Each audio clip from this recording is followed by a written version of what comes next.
Once Upon a Time Season 7 is my least favorite season of Once Upon a Time, but there are elements of the season that I really liked, and I'm excited to talk about my top 5 episodes and the honorable mentions I have. And I have a couple honorable mentions that I think are really, really good episodes.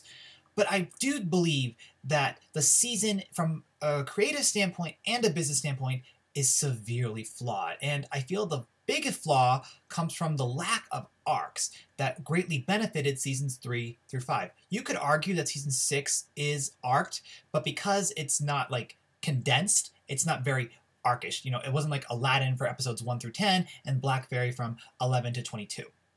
Now, season 7, I really feel could have benefited with arcs, with having the Mother Gothel Cinderella storyline be episodes 1 through 10, then have the Prince and the Frog storyline be episodes 11 through 22. I really feel that would have been a better way to just make the season feel fleshed out and not so choppy.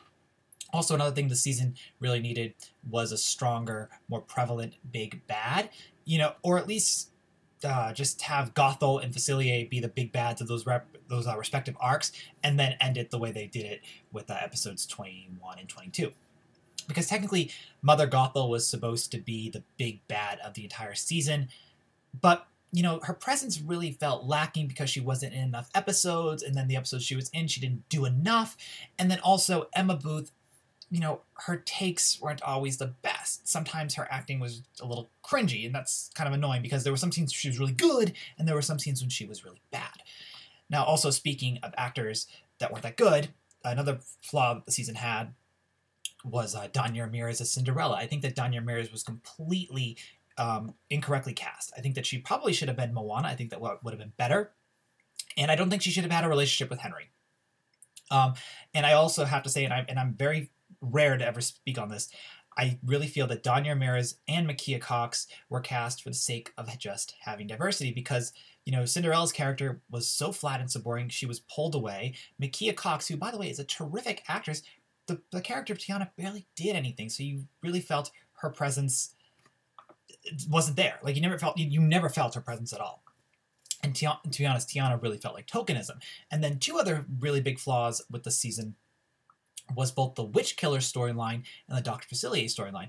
Dr. Facilier was supposed to be the big love interest of the evil queen, or from the past, or a fling, or whatever, 50 Shades of Grey romance you want to call it. But that never was elaborated. We just know they were supposed to be in a relationship, but we never saw it. And, you know, the big rule with movies and TV is show, don't tell. And then the Witch Killer storyline, Jack/Nick was supposed to be friends of Henry, but we never saw that happen either. So, you know, you had some really bad acting, really all over the place writing, so it felt really difficult to think the season is spectacular. And, you know, regrettably, the numbers, the ratings reflect that. But I do really feel that if the show had tightly supervised you know, executives, you know, the Adam Horowitz, Eddie Kitson, the writers were all tightly supervised by higher-ups at Disney or higher-ups at ABC, however you want to discuss it, I think it would have been a stronger success among fans. So there are probably some fans who'd argue that season 7 might be their favorite season of the show. But I think my points are quite valid, that the season is extremely choppy and the acting is so-so. Now, let's talk about my honorable mentions, and then let's talk about my top 5 episodes. And the honorable mentions, I'm just going to group them all together. So we have Wake Up Call, Secret Garden, Sisterhood, and Chosen. Now, the reason why I really like Wake Up Call was it fleshed out the relationship between Regina and Drizella. And I love Lana Parrilla. I think she's fantastic. I've said it many times. I said Regina's my favorite character on the show. And of all the new characters that they brought into the show, Drizella was my favorite, and I absolutely love Adelaide Kane. And Adelaide Kane and Lana Parrilla worked with each other so well, and also with Wake Up Call, Regina woke up. So I thought that was, you know, just a great episode. You know, the end of Wake Up Call, where Lady Tremaine is over Anastasia's body, and then Drizella, you know, brings Prince Gregor, and then she kills him, and then Drizella's like, oh, I'm going to cast this curse, but it's going to be unbreakable. I'm like, ooh, this is strong. It's very, very strong. Then with Secret Garden, I thought that was a good episode because I felt that the end of The Eighth Witch, you know, was really cliffhangerish. I was really looking forward to seeing the Secret Garden. And, you know, it was the death of Lady Tremaine. She was redeemed.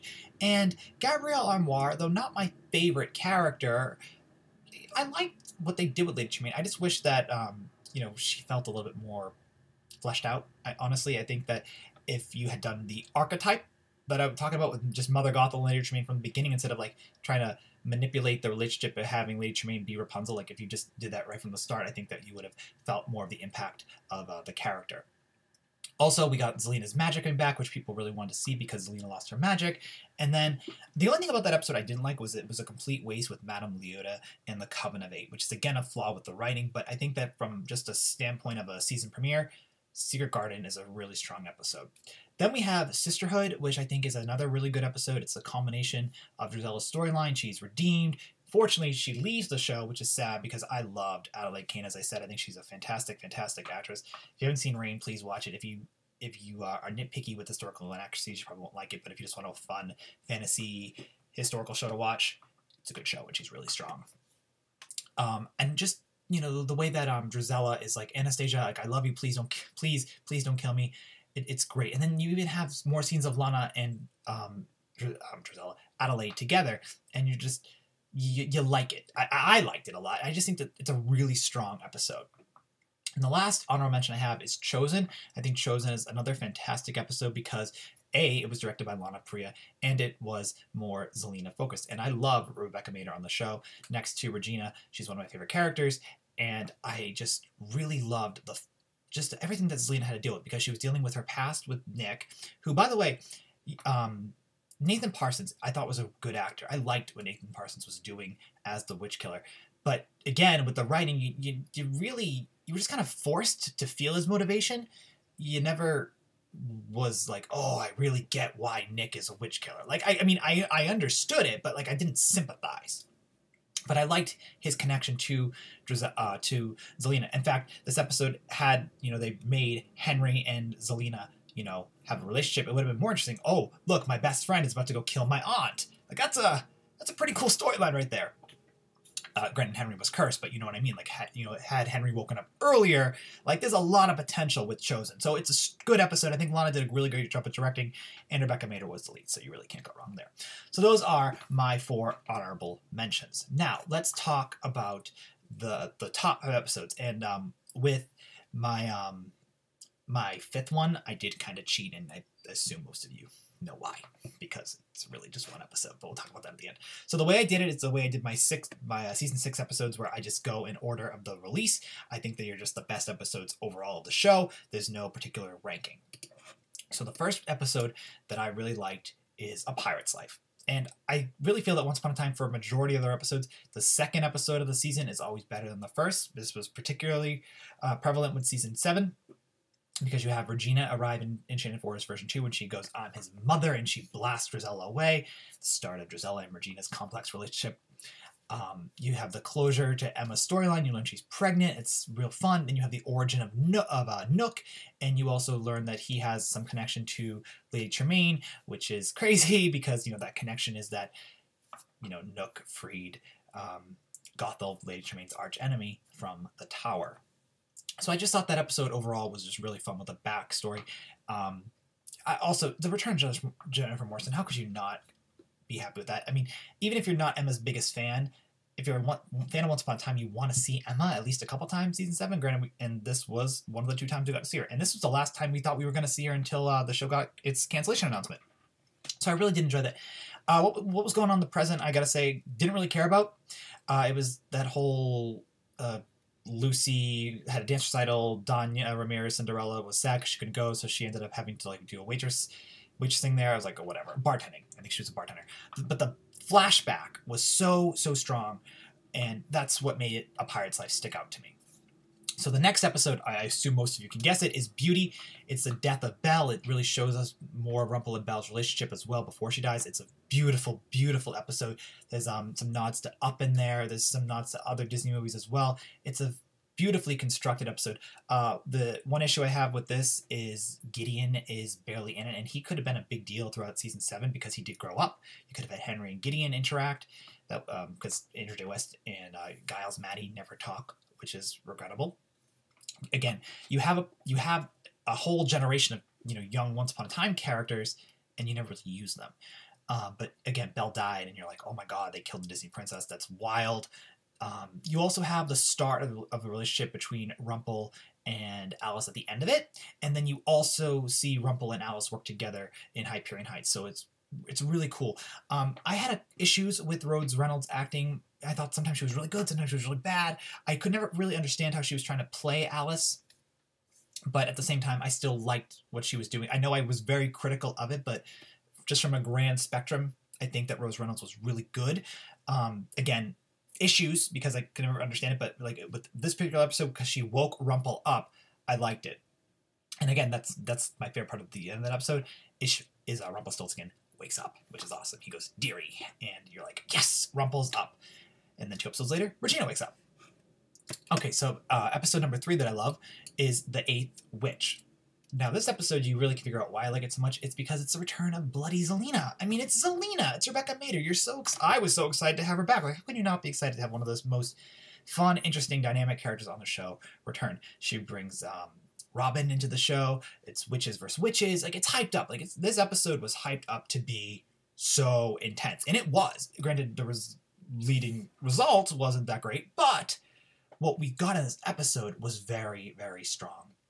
You know, the casting of the curse, how Henry's poisoned, how Regina's forced to do it. It's a fun episode. And introduced the Covenant of the Eight, which was a great talking point for all of season 7. But then it didn't really pan out because none of the witches were relevant at all. The Covenant of the Eight storyline was just ridiculous. But what this episode had for potential was amazing. But what I really loved about it was you finally got to see how this curse was cast, and you got to see, Zelena. So my next episode is episode 20, is this Henry Mills. I really enjoyed that flash sideways with Henry. I'm not 100% sure how to discuss the, or what to label that, but like seeing young Henry and Lana together, or Regina together, was really heartwarming. Jared Gilmore, who I've had issues with as an actor, I thought really performed very well in this episode because his role was sentimental. I think in the final 2 episodes, I'll talk about that in a minute. Obviously, you guys can figure that out. But those are my final top 2. But I think that Jared Gilmore did really well with the emotional scenes, and he really sold it, and I loved it. And I'm like, oh, this is a great curtain call for Henry. Granted, he was in the next episode too, but I really just liked what we saw with Jared here. I thought the scenes with Lana was great. The curse broke. That was very exciting when the curse finally broke. I mean, how can you not like the fact that the curse broke? Like Gothel is defeated. Like the scene when Gothel is fighting Regina, and Regina goes, "Oh, Henry, I'm so glad to have you back." And she goes, "And my magic." And Henry's like, "Yes, her magic's back. This is exciting." It's fun. Like the curse breaking took a really long time. It took 20 episodes. It got cast in technically episode 1 because they were cursed in the present day, and then it didn't get broken until 20. And with the arcs, the present arcs, the prior arcs, excuse me. Like when Hook cast his dark curse, it was there. It was Hook and Emma's curse, but it was cast in episode 1, and then their memories and whatnot were returned by around episode, I think, like 9 or 10. So it's in that sense, like that's what you expected. You didn't expect the curse to be like there the entire season, like season 1. Even though this was supposed to be a requel, you didn't want the curse to be that long because again, we want more storyline with new characters and the like. But to have Gothel be defeated was great. The defeat was interesting because it was done by Alice, but overall I just thought Isis Henry Mills, the flash sideways and the curse finally breaking was really fantastic. I wish I felt more empathy towards Gothel's defeat because she was supposed to be the big bad, but her writing was not that good. But Isis Henry Mills I still think is a really strong episode nonetheless. So final 2 episodes to discuss. My number 1, because Homecoming and Leaving Storybrooke episodes 21 and 22 respectively really feel like one final episode. It was just the production wise. I'm grouping them as my number 1 episode of season 7. And it's one final adventure, and it's blasted with nostalgia, or loaded with nostalgia, blasted at the audience.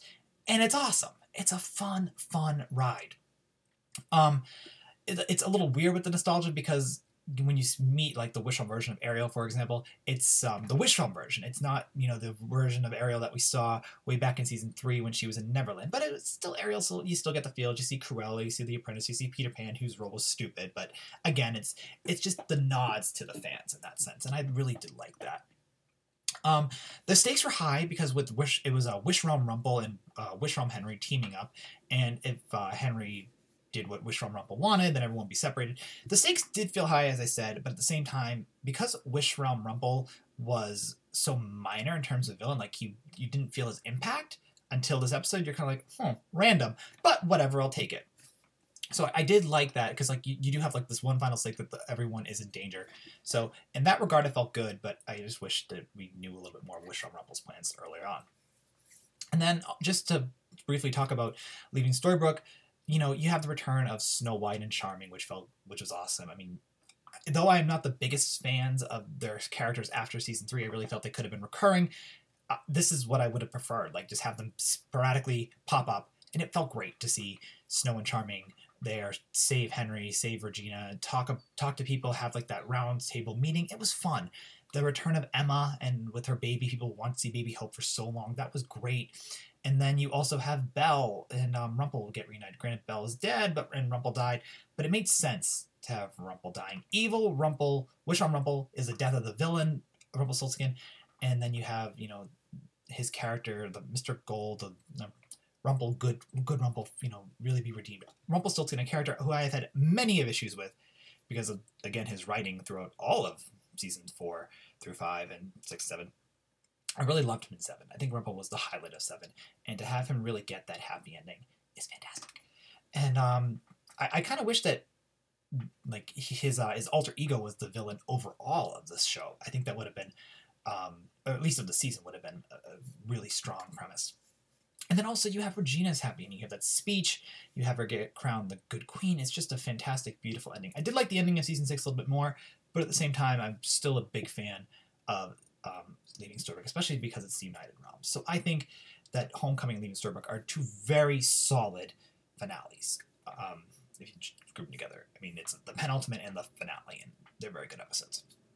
So anyway, those are my top 5 episodes and my honorable mentions. I'm looking forward to what you guys have to say in the comments below about my picks, and I'm looking forward to reading your picks as well.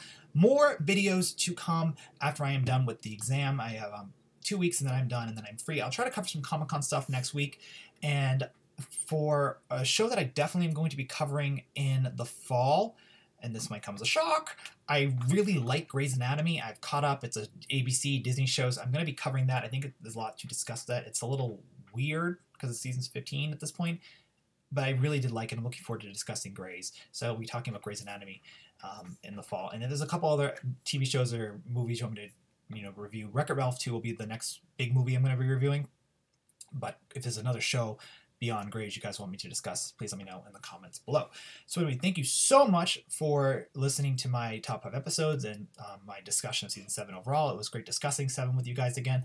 And I have, I think, one more Once Upon a Time video left in me, which should be the top 5 episodes of season 1. And then I'm done with Once Upon a Time. Oh, also, in October, I'm going to Creation Con in New Jersey. I'll be meeting Rebecca Mader and Lana Parrilla when I am there. If you guys will be there, let me know. I'll put more information about that as October comes up. But I'm very excited to finally meet Lana and Rebecca in person. I've already met Jennifer. All right, so anyway, thanks for watching, and we'll talk real soon. All right, guys. Bye.